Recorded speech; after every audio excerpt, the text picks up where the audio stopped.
THE VALLEY of Fear by Sir Arthur Conan Doyle Part 1 Chapter 3 The Tragedy of Birlstone Now for a moment I will ask leave to remove my own insignificant personality and to describe events which occurred before we arrived upon the scene by the light of knowledge which came to us afterwards. Only in this way can I make the reader appreciate the people concerned and the strange setting in which their fate was cast. The village of Birlstone is a small and very ancient cluster of half-timbered cottages on the northern border of the county of Sussex. For centuries it had remained unchanged, but within the last few years its picturesque appearance and situation have attracted a number of well-to-do residents, whose villas peep out from the woods around. These woods are locally supposed to be the extreme fringe of the great Weald forest, which thins away until it reaches the northern chalk downs. A number of small shops have come into being to meet the wants of the increased population, so there seems some prospect that Birlstone may soon grow from an ancient village into a modern town. It is the centre for a considerable area of country, since Tunbridge Wells, the nearest place of importance, is 10 or 12 miles to the eastward, over the borders of Kent. About half a mile from the town, standing in an old park famous for its huge beech trees, is the ancient manor house of Birlstone. Part of this venerable building dates back to the time of the First Crusade, when Hugo de Capus built a fortalice in the centre of the estate, which had been granted to him by the Red King.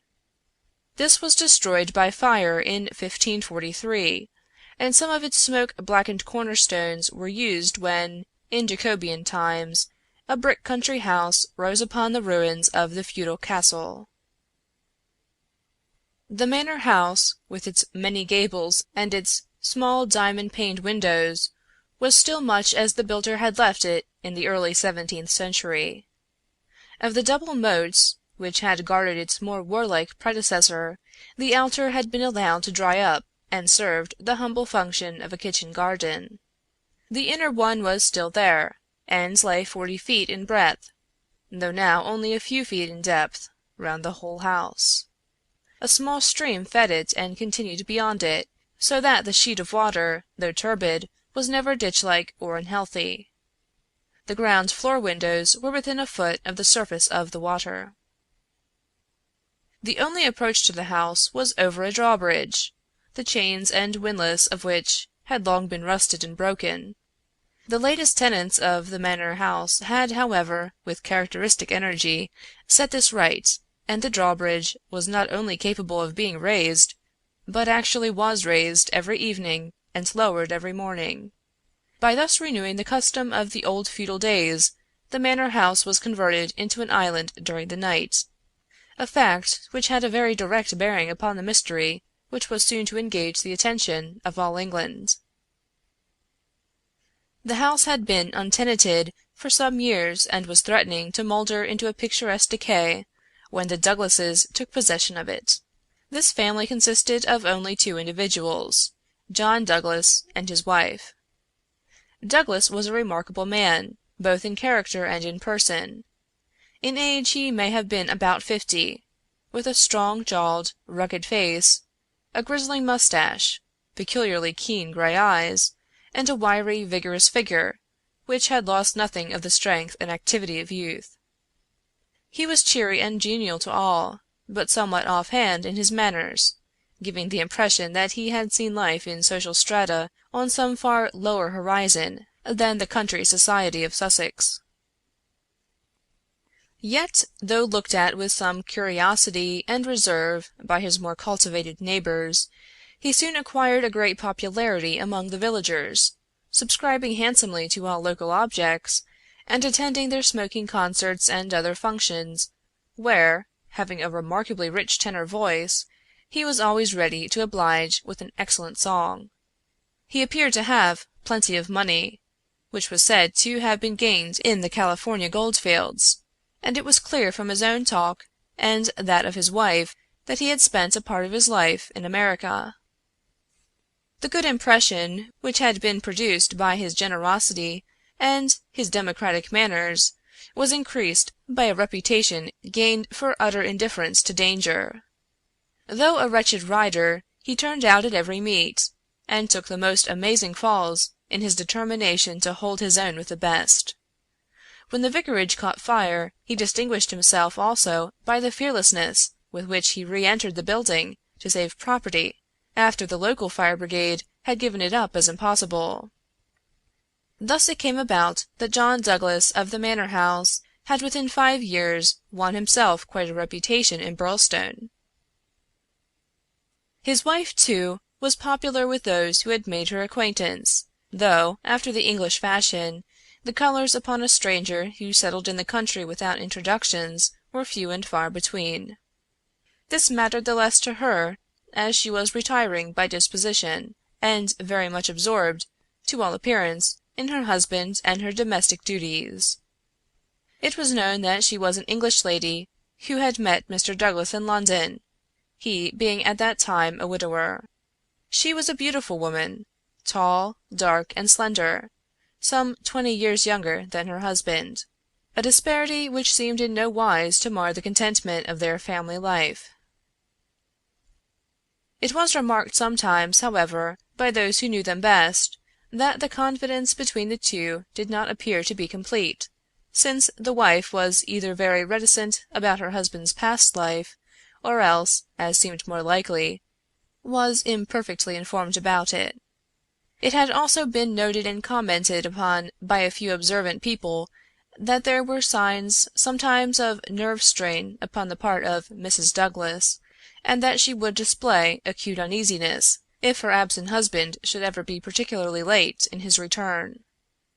On a quiet countryside, where all gossip is welcome, this weakness of the lady of the manor house did not pass without remark, and it bulked larger upon people's memory when the events arose which gave it a very special significance.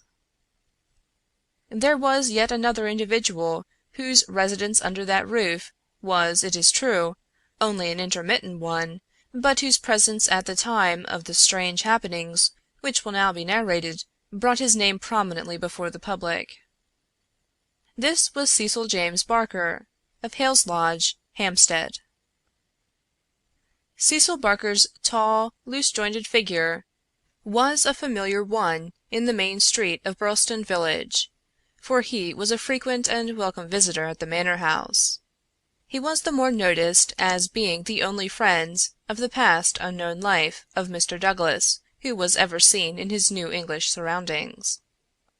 Barker was himself an undoubted Englishman, but by his remarks it was clear that he had first known Douglas in America, and had lived there on intimate terms with him.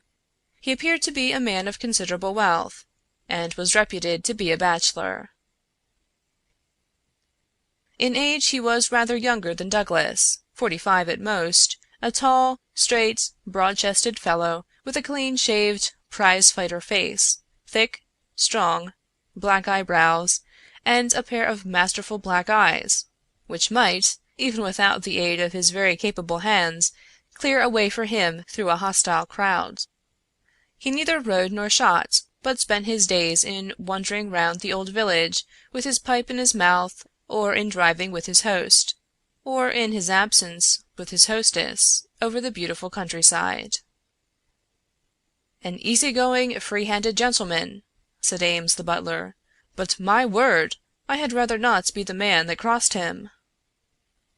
He was cordial and intimate with Douglas, and he was no less friendly with his wife, a friendship which more than once seemed to cause some irritation to the husband, so that even the servants were able to perceive his annoyance.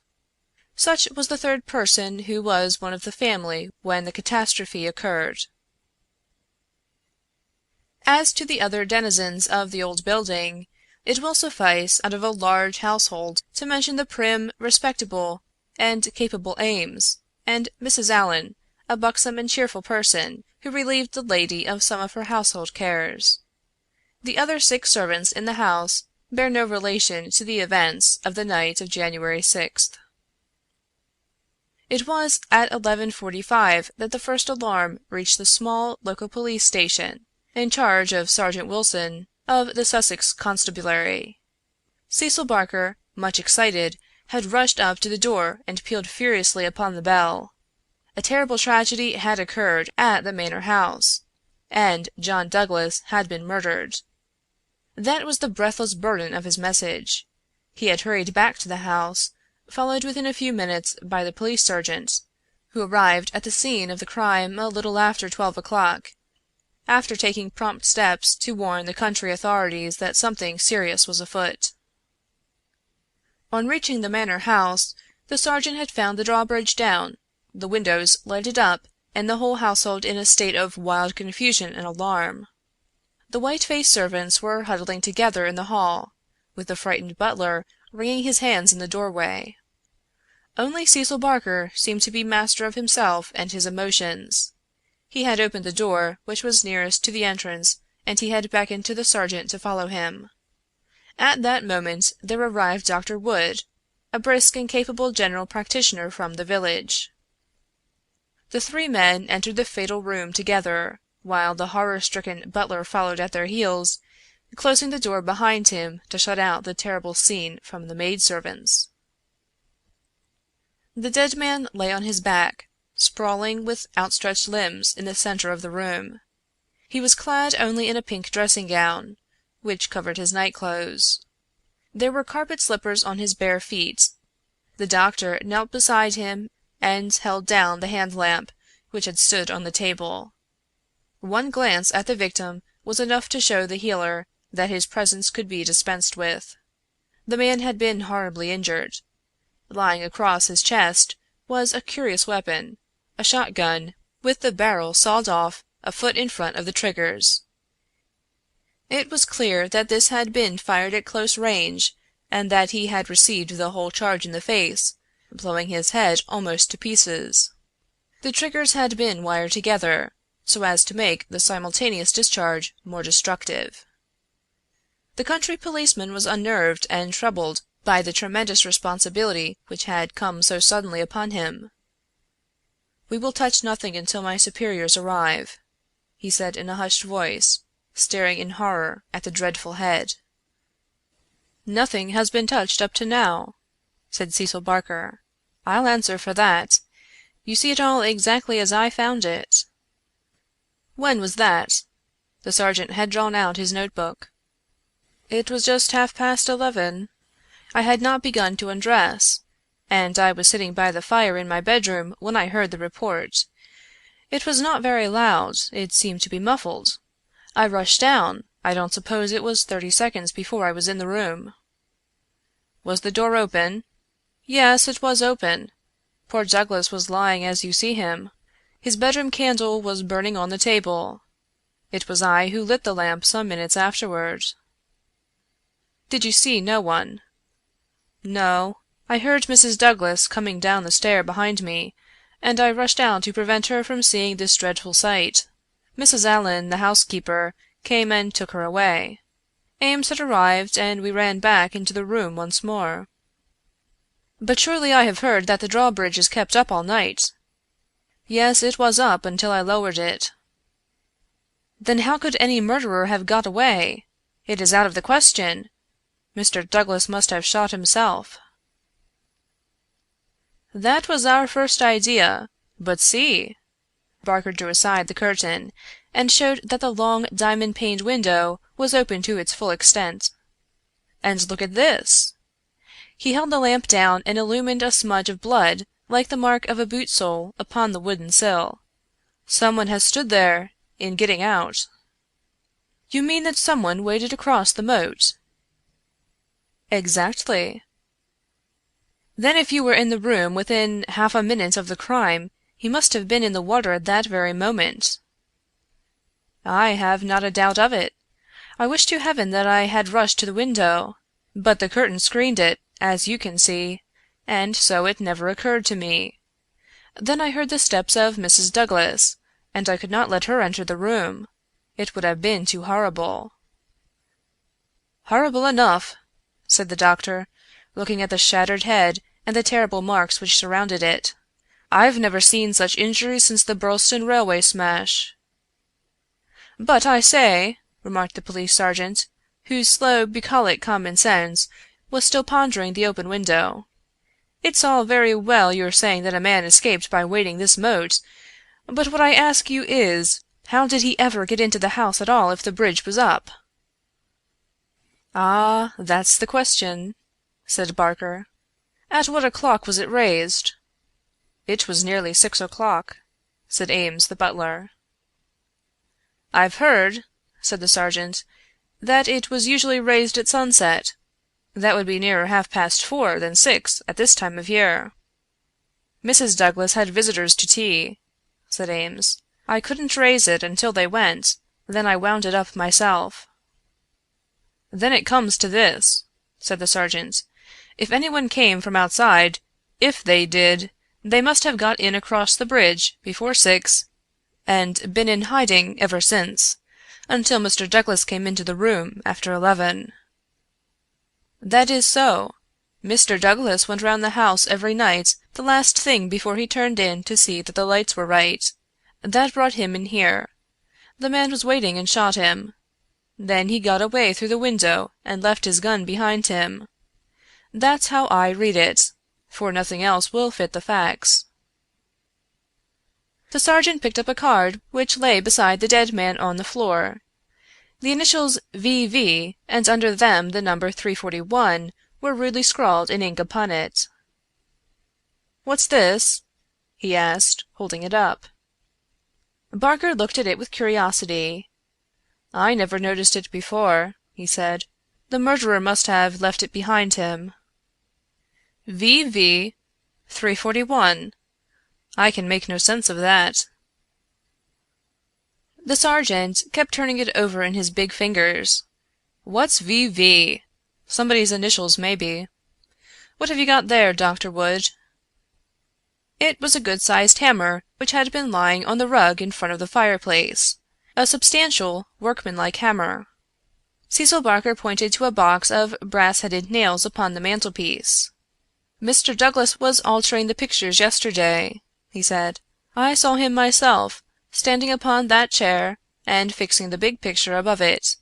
That accounts for the hammer." "We'd best put it back on the rug where we found it," said the sergeant, scratching his puzzled head in his perplexity. "It will want the best brains in the force to get to the bottom of this thing. It will be a London job before it is finished." He raised the hand lamp and walked slowly round the room. "Hullo!" he cried, excitedly, drawing the window curtain to one side. "What o'clock were those curtains drawn?" "When the lamps were lit," said the butler. "It would be shortly after 4. Someone had been hiding here, sure enough." He held down the light, and the marks of muddy boots were very visible in the corner. "I'm bound to say this bears out your theory, Mr. Barker. It looks as if a man got into the house after 4 when the curtains were drawn, and before 6 when the bridge was raised. He slipped into this room because it was the first that he saw.